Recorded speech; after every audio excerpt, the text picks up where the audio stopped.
Good afternoon. Today we are in the Ask the Scientist program, and today I'll be your anchor, Moses Ekong, and this edition is about career options. But first of all, what is the mission of Ask the Scientist program? The mission is to enhance public understanding of science and inspire the next generation of scientists. The program is an initiative of Dr. Mahmoud Maina of the University of Sussex, England. Today we'll be looking at science career options. And before I introduce my guest, what is a career? Career can also be a called profession or occupation or a job. It is an occupation undertaken for a significant period of a person's life with an opportunity to make progress.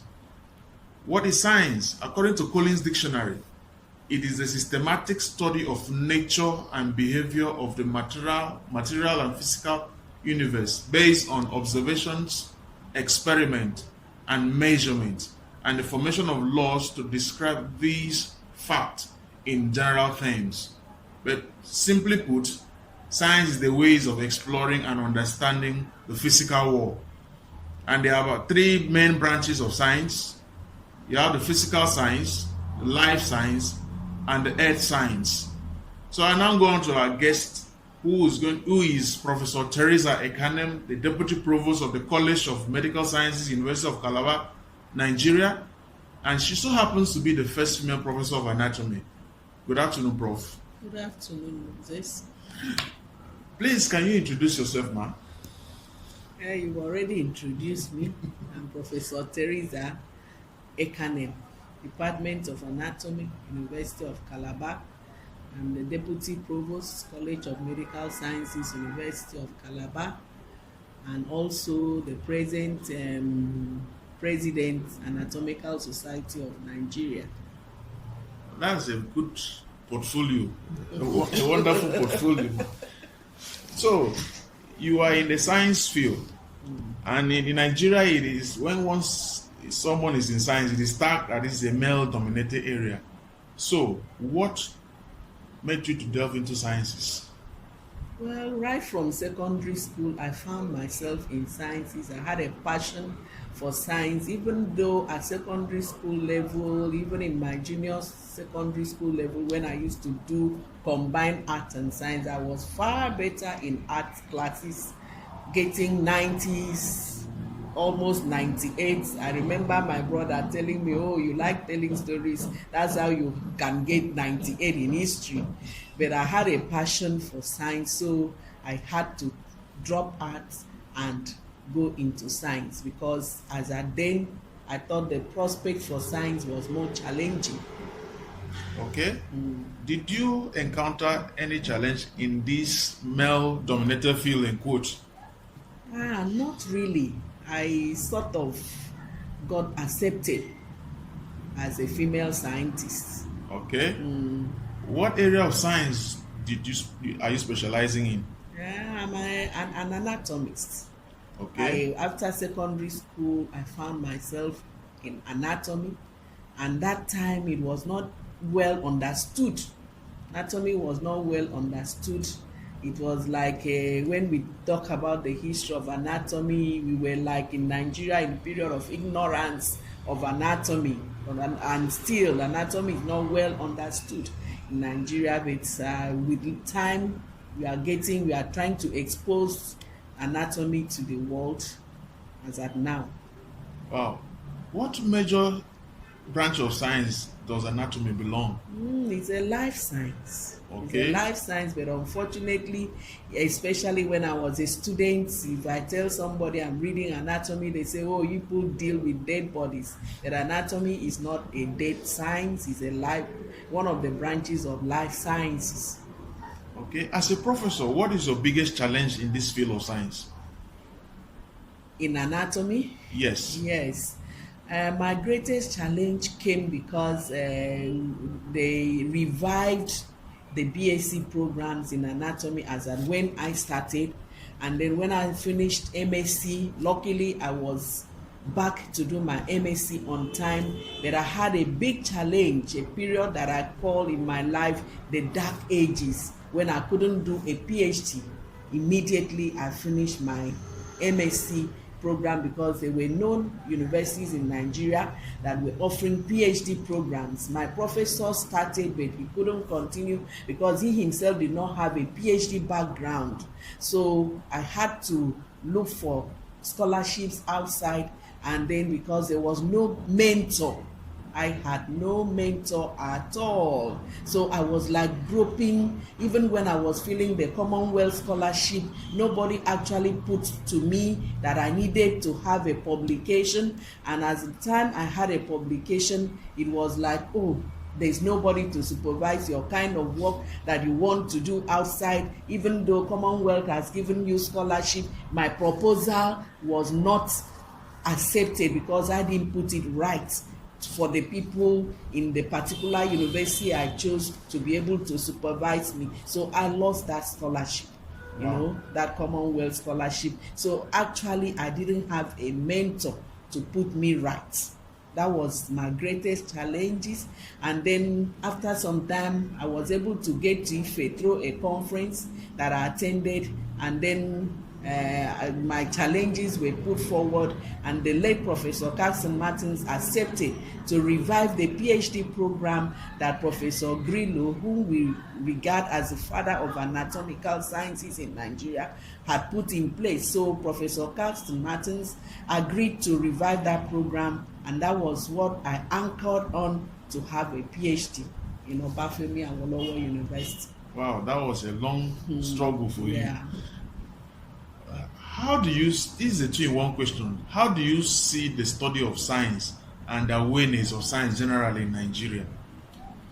Well, in Nigeria, we don't seem to appreciate science at all.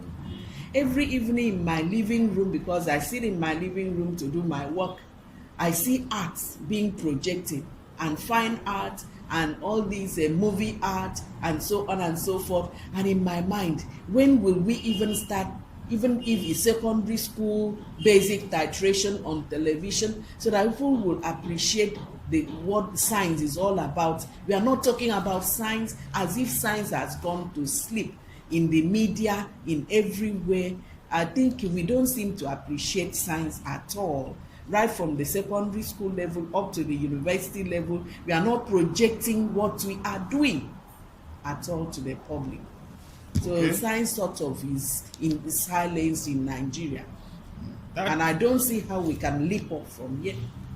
That answers, just answered the next question which I wanted to ask, which was what are the regrets you wish to share on this, but that's your explanation has covered that all. The next one is, what science career options are available in the life science that you specialize in? A lot of career options. As I told you, people used to think of anatomy as a close end. I remember when I came back to be a graduate, as a graduate assistant, one of my friends who is now an anesthesiologist, she read medicine. When she heard I was back to the department, she particularly came to ask me, what will you do to be able to publish your papers, to progress in these academics that you're coming back on, that everything ends in the dissecting room and that the human body does not change? So because she was ignorant of the life science of anatomy, but after they left us and went into the clinics, we stayed back and we did other areas of anatomy, like comparative anatomy, like histochemistry, and so many other areas. So I knew better than her, so I just laughed at her and said, okay, let me just stay, that it will be okay. Unfortunately, I had so much to publish to become a professor long before she did, in an area that she thought was an end, an area that she thought was an end. So there's so many things to put up. Right now, we have reviewed the curriculum to include so many other areas that a student of anatomy can pick up, like forensic anthropology, which we include with forensic science, and that area is almost silenced in Nigeria. So we want to develop it. We want to develop medical genetics. Medical genetics is also silenced in Nigeria. If you get to many departments of genetics, they are only concentrating on plant genetics and their own biotechnology. So we want to develop it as a career pathway. We want to develop the area of histochemistry. We want to develop stereology. We want to develop anthropology, physical anthropology. We want to develop prosthetics, so that our students, we don't need to wait for a white man to produce artificial parts for us. We want to be part of it. And luckily, some of our students are accepted in biomedical engineering and courses like prosthetics that I know only one university that is offering it, that is FUTU. Okay. And some of our that students, Federal University of Technology, Owerri. Okay. So our students fit in there, and then with this reviewed curriculum, we give opportunity to our students to go out into the field, and many of them come back excited. Many of them are accepted in departments of what do you call these bone people? You have to orthopedics. So they can later produce prosthetics for them to use, and then they can also be useful as anthropologists, knowing the measurements, and that could help the clinicians there to know how to operate and work on bones and things like that.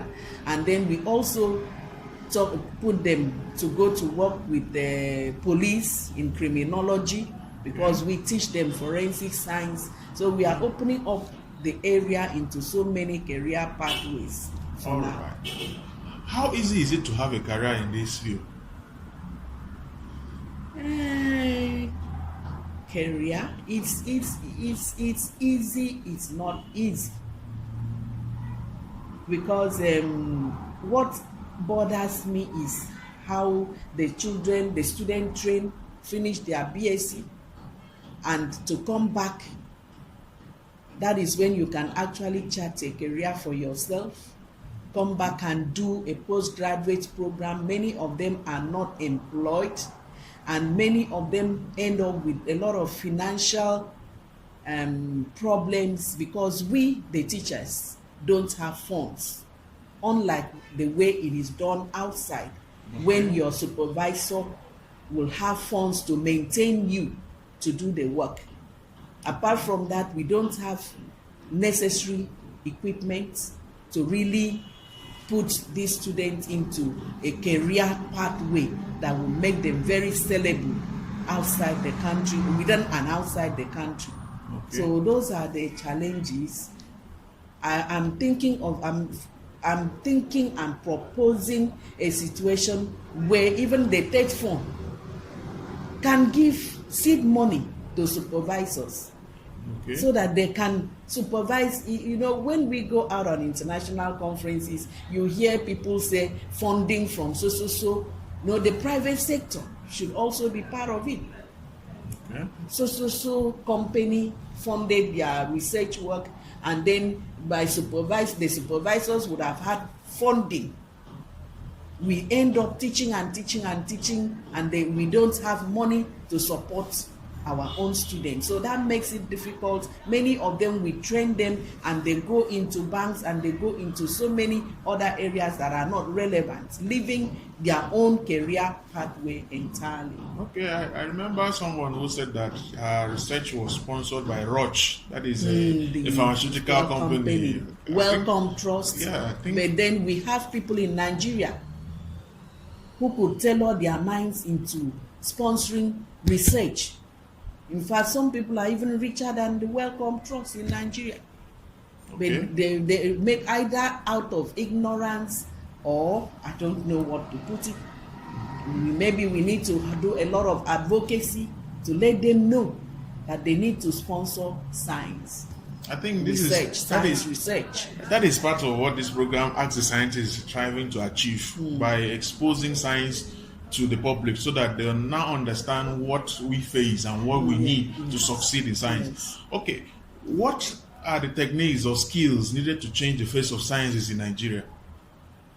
The technique we need, we really need a lot, and just basic requirements. One is power. You cannot do science without power.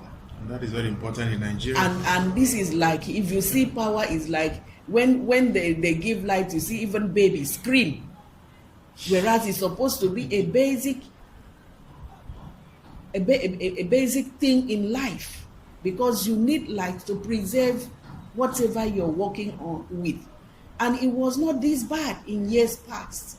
I can cast back my mind to 80s when I did my MSc and first degree, even in this university, or when I was in Ife in the 90s, where you come back to your office, to your lab and work.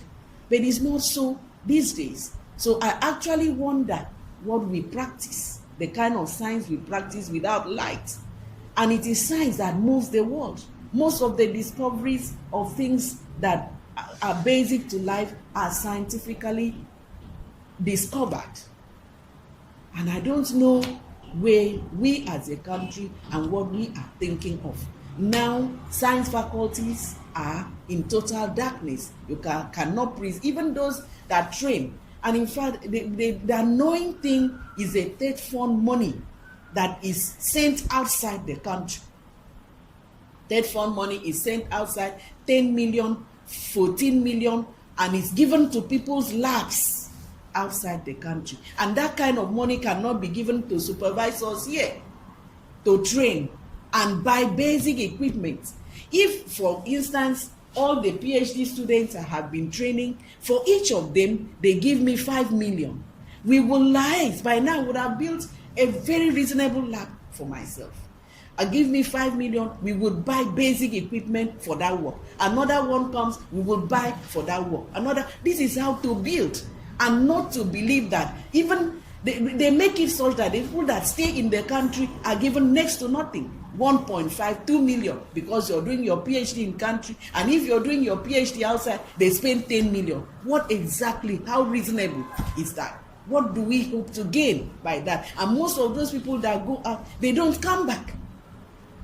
Because when they come back, what are they going to work with? Nothing to work with.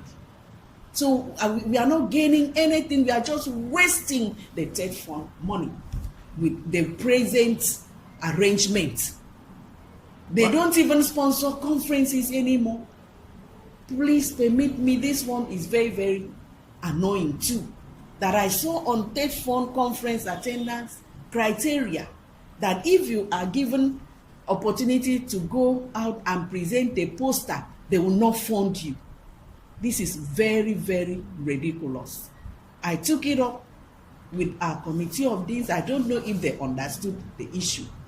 That you are given opportunity to present a poster in an international conference is a kudu for your university and for the country.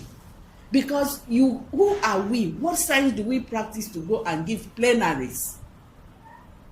That the third fund say until you can go and give a plenary or a talk in a world conference where you can have up to 5 million people registering for it, and they expect you to have a short talk. It's impossible.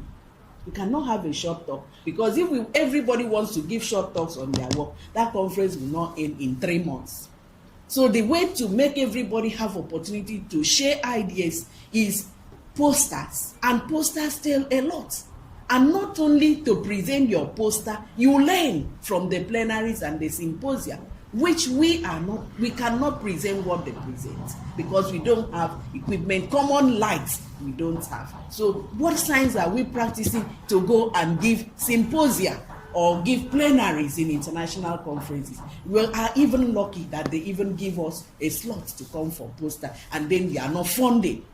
Then we will not learn, because conferences like that is where we learn. For me, That is where I get the excitement of being a scientist, because I enter the plenaries, I enter the symposia, and bring back what they are doing there to teach my postgraduate students. And for some years now, I do it with my own funds, because funding is not there. That is so sad. But possibly with this enlightenment, it will help to enlighten the policymakers on this, so that they know that these are not as streamlined as it appears on Yes. Okay? So how will you advise youths at the secondary school level on career of choice in terms of science? I would still tell them, despite all that I've said, from my own experience so far, they shouldn't give up. They should press harder and have open minds, and then hope that the situation will change. Many of them should embrace science, because that is where the world is going. And we, in Nigeria and in Africa, we have untapped research areas, Okay. in which, if we have things on ground, we will have a lot of breakthroughs. And in fact, in the next how many decades, we will be having Nobel laureates from Africa. That would be a and wonderful Nigeria, experience. if we are encouraged with them. Okay. Okay. The general perception of science is such that there is no synergy with the society. How can science be appreciated by the general populace? Well, there is no synergy, sort of, because the science is not projected. There are no advocacies. We finish the little research that we do and we put it under, because we don't seem to have a channel of opening up our discoveries to the public. Okay. Yes. Okay.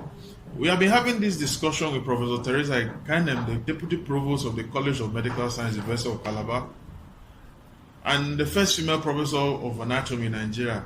By the way, how do you feel knowing that you're the first female professor of anatomy? I feel humbled, because it was not easy to get here. As I told you, I had no mentor. So it's like groping on my own, facing all the challenges that I faced, and that's what they told me. Okay. So, what will be your final words on bringing science to the public, In Nigeria, especially in Nigeria? yes, bringing science to the public will entail a lot. People, we need to be proactive. We need basic research equipment.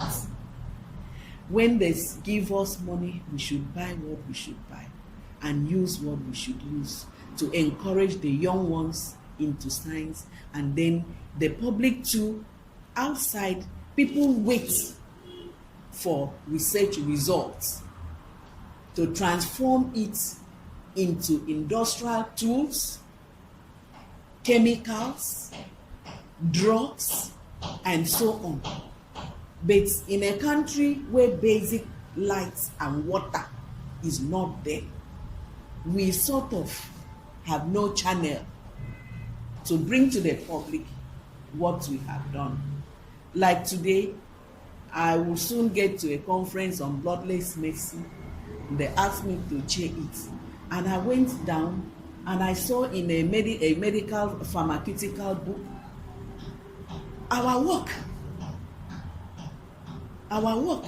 Moses' work, your own, is there on some of these our herbal products, Okay. as some of these plants that could be worked on to use them as hematinics to cure anemic conditions. Okay. Yes. Instead of using all these processed drugs, Okay. to build up a patient so that the patient will not need blood transfusion and the problems that go with it. I key into it and it makes a lot of sense. When I looked at the references, I saw Mbaka, whom we trained.